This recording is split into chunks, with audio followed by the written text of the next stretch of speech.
Ça suffit. Durant ces 20 dernières minutes, on a vu une folle embrasser un fœtus dans un bocal. Après, il y a eu ce gars coupé en deux et cousu à un poisson. Plus le brutal démembrement par ma mère d'un pauvre poulet rôti.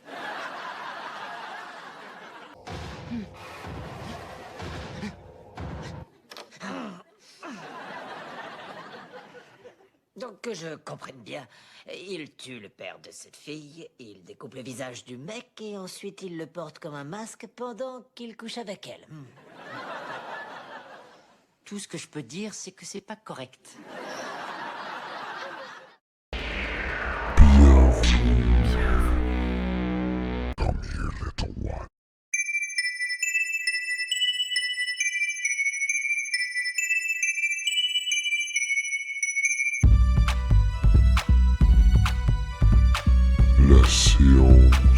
La séance.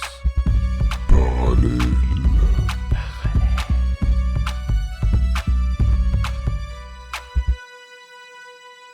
What's your name?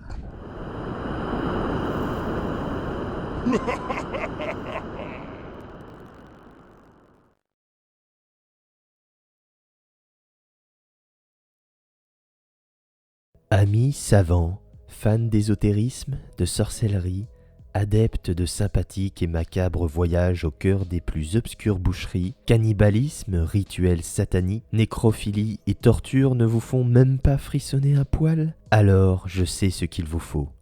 Une escapade maudite dans les recoins tordus de l'esprit tourmenté d'un des artistes les plus passionnants du genre, Rob Zombie, et son premier long métrage, La Maison des Mille Morts.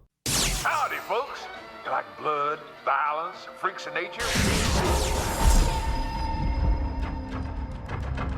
On a stormy Halloween night, 4 young people set out across the back roads of America What's that? It's a hitchhiker. What, should we stop? We can't leave her out here in the rain. in search of a mysterious figure known only as Dr. Satan.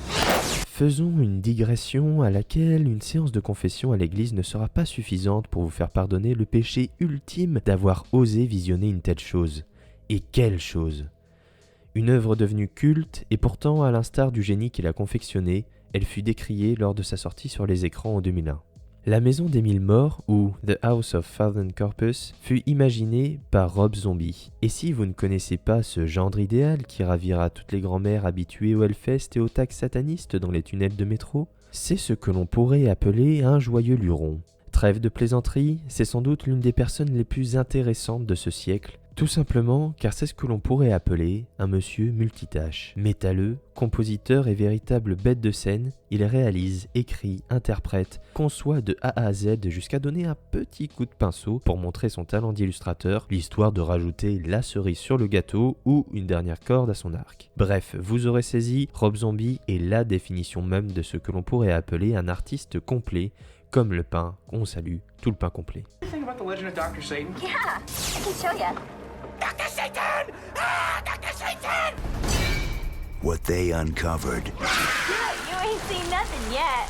is the most horrifying and shocking tale of carnage ever seen. Boy, I bet you'd stick your head in the fire if I told you could see hell. You seen this girl? Yeah, they want to play Nancy Drew with this local legend that people call Dr. Satan. Stupid kids probably got themselves lost. Let's get out of this nut house. The boogeyman is real. And you found him. Mais revenons à cet ovni que personne n'attendait, et j'ai envie de dire que Rob Zombie lui-même n'y croyait pas. Le monsieur a dans un premier temps pitché l'idée du film en totale impro aux exécutifs de Universal qui étaient d'abord quelque peu suspicieux devant ce que leur racontait le mec, mais ils avaient tout de même envie de ressusciter ces films de série B un peu extrêmes qui ont eu un succès dingue des années auparavant. Je pense au fameux Massacre à la tronçonneuse de Toby Hooper, ou encore au non moins goûtu La colline à des yeux de Wes Craven, bref des films films qui ont marqué au fer rouge leur époque et restent encore aujourd'hui bien présents dans les plus mauvais cauchemars des spectateurs. Alors, ni une ni deux, Universal donne son feu vert à Zombie, avec certes un budget limité, c'était suffisant pour que notre cher Rob fasse sa tambouille dans son coin et pour que les producteurs ne prennent pas trop de risques financiers avec ce farfelu projet. Au final, Rob Zombie fait son film avec ses potes, fait bien tourner la turbine à viande et présente un film coupé-décalé à Universal qui préfère largement couper et enterrer le machin, sauf que Zombie est déterminé à sortir son petit bijou auquel il croit dur comme fer, contrairement au pince sans rire et coincé du derge du studio. Il se barre avec ses bobines de 16 mm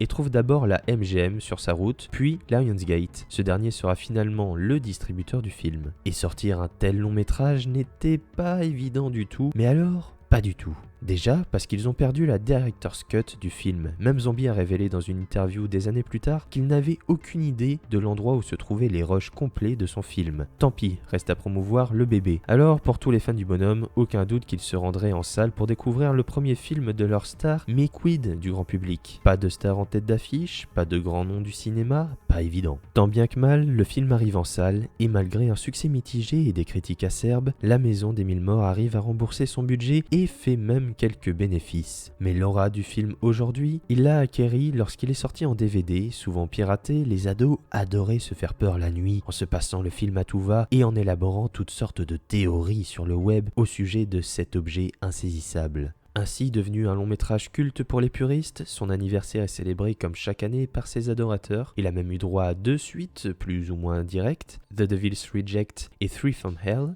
Zombie a montré au cours des années suivantes un goût prononcé pour un cinéma parallèle, difficile à catégoriser et souvent extrême, mais également surprenant. Je pense à son dernier long métrage, The Monster, que l'on pourrait considérer comme le premier véritable film familial du bonhomme. Il est d'ailleurs dispo en DVD et Blu-ray, mais aussi en streaming sur Netflix. Rob Zombie ne cessera certainement jamais de nous surprendre, et tant mieux, à partir du moment où il continuera à nous prouver son talent de metteur en scène, d'écrivain, de compositeur et de musicien. Rob Zombie existera dans nos cœurs, dans notre chair, et telle une irrépressible addiction, on continuera à avoir ce besoin viscéral de croquer à pleines dents pointues son univers déjanté.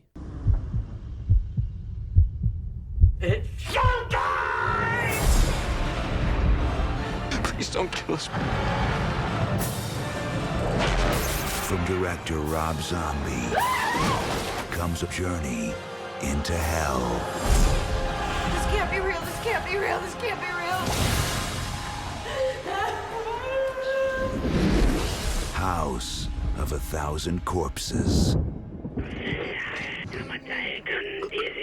Hope you like what you see!